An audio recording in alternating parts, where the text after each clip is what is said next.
क्या संदेश है इस कार्यक्रम को लेकर? बुंदेलखंड की भूमि पर बागेश्वर धाम में जिस तरीके का ये दिव्य भव्य अनुपम सुंदर सुंदराति सुंदर जिस तरीके का ये आयोजन हुआ है, ये अद्भुत है। यहाँ पर अनेकों संत, अनेकों महात्मा, जगत गुरु भगवान स्वयं आकर राम कथा कर रहे हैं, हनुमत कथा कर रहे हैं।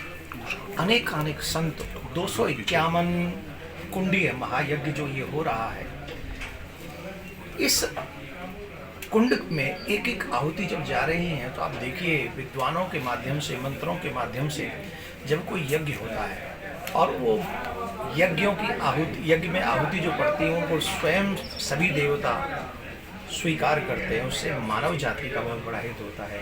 मानवों को नहीं, पशुओं को भी मिलता है। जब देवता प्रसन्न होते हैं, धराधाम प्रसन्न होता है, मृत्युलोक पे सब कुछ को प्रसन्नता प्राप्त होती है।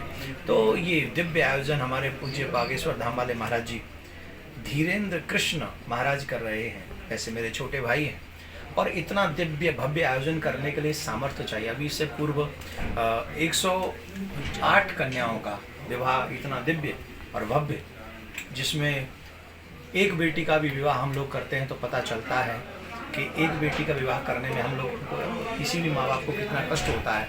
लेकिन ऐसे लोग जो गरीब हैं, दीन हैं, जो नहीं कर सकते हैं, ऐसे लोगों की कन्याओं की शादी कराना और इतना दिव्य आयोजन कराना और जो जो उनको चाहिए वो सब देना, ये कहने के लिए बहुत आसान है, लेकिन इसके लिए बहुत मेहनत पड़ती है। बागेश्वर धाम में बालाजी महाराज की कृपा है, सन्यासी महाराज की कृपा है, महाराज जी का अथक प्रयास है, मेहनत है और उसका ये जीता जागता उदाहरण है।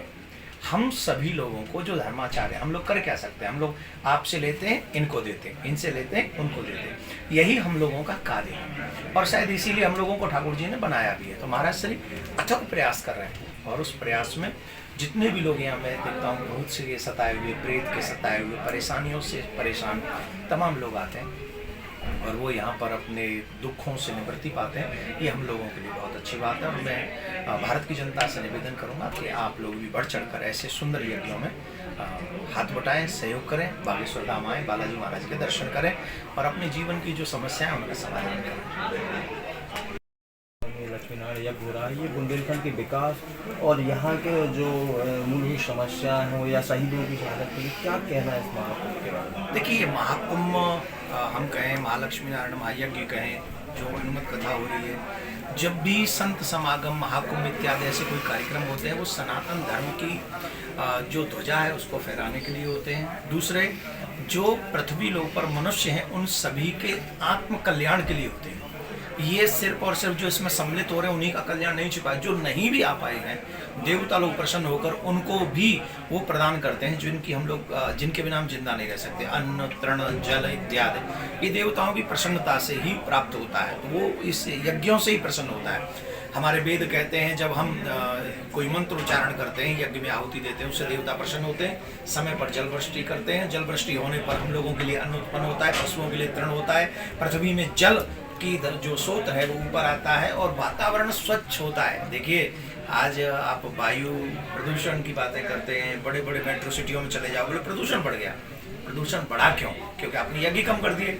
वेद मंत्रों से संचित धुआं आकाश मंडल में जाके उसको पवित्र नहीं कर रहा है, इसलिए वायुमंडल दूषित हो रहा है। तो जैसे यज्ञ बढ़ेंगे उससे वायुमंडल स्वच्छ और पवित्र होगा और इसके माध्यम से हम लोगों ने जमुना को स्वच्छ करने का भी बात कही है और मथुरा में कृष्ण जन्म भूमि का निर्माण हो, ऐसा मार्ग प्रशस्त हो, इसका भी आह्वान हमने यहाँ से किया।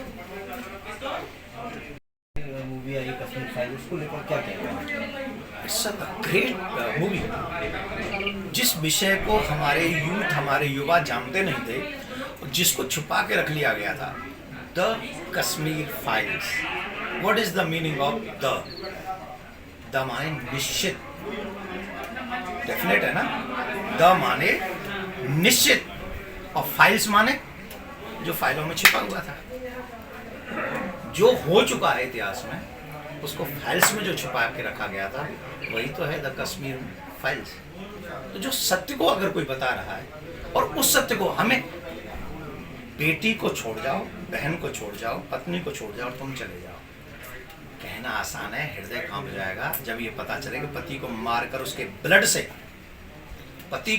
उसके ब्लड को चावलों में मिक्स करके और पत्नी से कहा जाए तुम खाओ। अरे राक्षस भी ऐसा नहीं करते थे भाई, वो जल्लाद भी नहीं करते थे। जल्लाद भी फांसी लगाता है ना तो वो भी उसके हृदय में दर्द होता है, लेकिन ड्यूटी के लिए ऐसा करता है। ऐसे कौन सी प्रवृत्ति वो रही होगी कि पति को मारकर चावलों में मिलाकर रक्त पिलाए और कहे तू ये खाने तो तुझे भी मार दिया जाएगा। ये राक्षस भी नहीं करते थे महाराज, ये तो राक्षसों से भी ऊपर हैं।